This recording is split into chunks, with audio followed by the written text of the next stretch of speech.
Welcome back to the American Muscle Car Museum here in beautiful Melbourne, Florida. This morning we have out of the collection for you a really cool and unique Boss Mustang. This is a 2012 Ford Mustang Boss 302 Laguna Seca Edition. The Laguna Seca Edition was a special version of the Boss 302. It was made for only 2 years, in 2012, this being the first year, and 2013. It's named after the Laguna Seca Raceway that's in Monterey, California. It's important in Boss 302 history and their heritage. It is an homage to Parnelli Jones winning the first Trans Am race of the 1970 Trans Am season in the Boss 302s.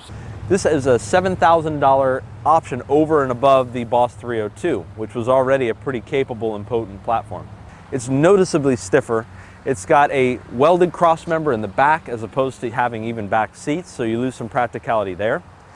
Even driving this car out, you can tell it's got a lot firmer suspension. The front has been lowered by 11 millimeters.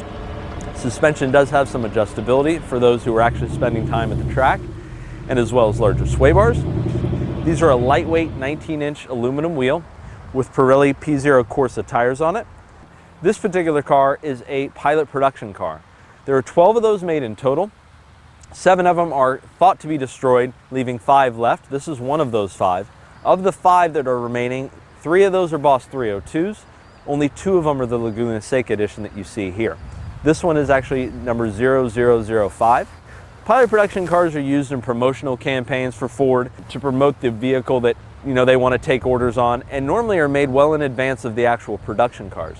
This particular car was made in October of 2010, despite being a 2012. A full 5 months before the production cars would start. This car is actually used by Ford throughout shows in the United States in the South Central and Southeastern regions, according to some stuff I found from the previous owner.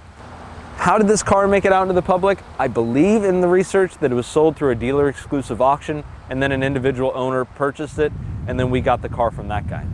The engines used in these cars are a 5-liter. Standard GTs came with a 5-liter as well, but 412 horsepower. Power output's bumped up to 444 in this application. They have CNC ported heads. They have a forged crank, performance cams. Some of these changes would later find their way onto the later 5-liter Mustangs, but for now this is as good as it got. On the exterior, you see it's done in a really nice black with contrasting red.